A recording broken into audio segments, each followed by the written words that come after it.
Tonight I'm going to be doing a book review on one of my favorite occult books, Nocturnicon, Calling Dark Forces and Powers.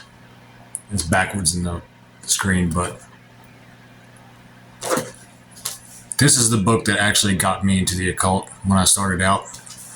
And over the years, I've tried many different forms of ceremonial magic, casting different forms of circles, using the elements, even practiced demonolatry for a few years, using the demonic ends for casting a circle. But the opening rites in this book, drawing in the darkness and casting a dark sphere, are second to none when it comes to having a profound effect on the mind and your surroundings and opening up your psychic abilities. It's the most powerful circle casting I've ever used. And everyone I've ever taught it to or showed the ritual to, they had instant experiences when they used the opening rites. It shifts your consciousness in such a way that it opens up your astral senses and you can start perceiving things like shadow beings, hearing whispers, and just tuning into the astral realms. And it definitely has to be experienced to know what I'm talking about, but it's very intense, it's very potent. And it says on the back of the book that the rituals in the book that have been used by the author have been more effective for him than anything he's learned in 15 years of occult practice. And to be honest, I would believe it because of my personal experiences working the rites. After the initial opening rites, he says for you to practice it a while, to get the feel for it, and so it becomes second nature to where you can cast a circle, whenever you need to. He starts discussing sigil magic, and he teaches you the art of creating sigils. And that's some pretty useful information for anyone, especially just getting into the occult. Creating sigils is a bit of an art. It's where you make a statement of intent. You take away the repeating letters, and then you start overlapping the letters in different configurations until you end up with a glyph, a sigil that you can use and charge later in ritual. And he has rituals in the book to different methods to charge the sigils. He brings up the topics of sex magic and how you can direct orgasmic energy into your spell work. He also delves into necromancy and what he calls Hadetic magic, or working with Hades and the energies of the underworld. He brings up different forms of necromancy like Lacanomancy, which is divination by a lamp, scrying. He mentions how you can practice the art of scrying using a bowl of water mixed with a little bit of your blood. And I've used that method before, and it's actually really effective.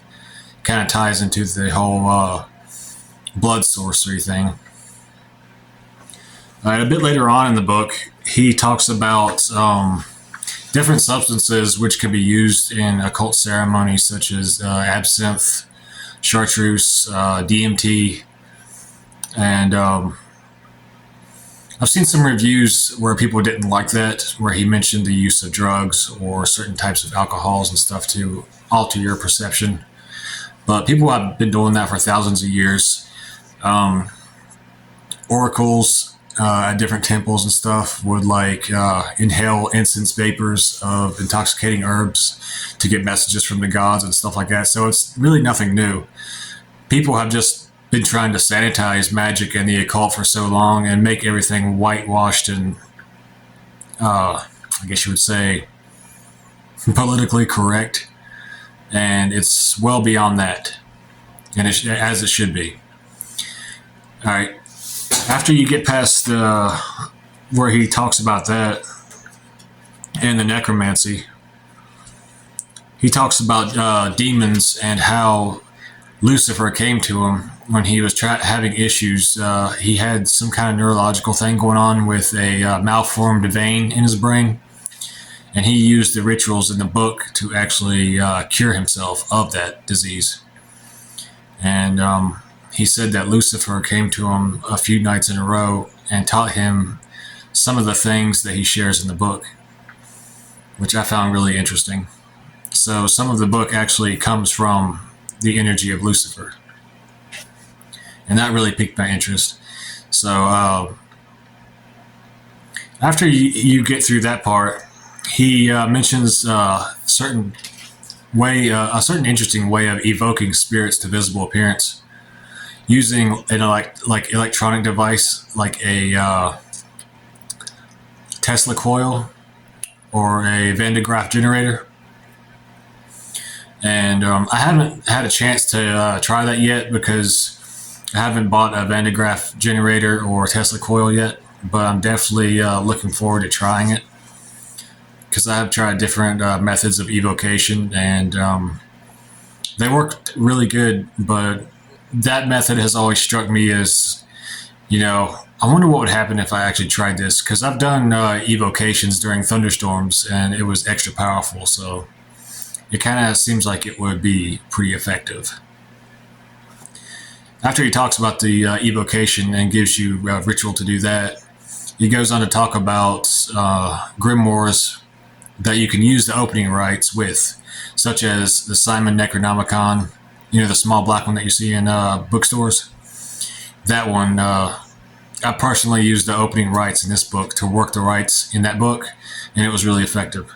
Almost too effective, actually. It was pretty fucking scary. But he talks about dream grimoires as well, where you can where you dream and you'll come across a book, and you can read different rituals and stuff in the book. He talks about casting a dark sphere in one part, and you sleep in the dark sphere in the altered state of awareness, and it can actually heighten your lucid dreaming state. And so that's really interesting if you're into lucid dreaming or astral travel. All right. After he talks about that, he goes on to, at the end of the book, he talks about the great old ones of the Cthulhu mythos, like Cthulhu, Azathoth, Yog-Sothoth, things like that. He gives a short description of them and what they would be good to invoke for. And he has a ritual to actually summon Cthulhu at the end, where you go to the beach near an ocean and you perform a ritual there, and then you sleep near the ocean and you receive dreams from sleeping Cthulhu.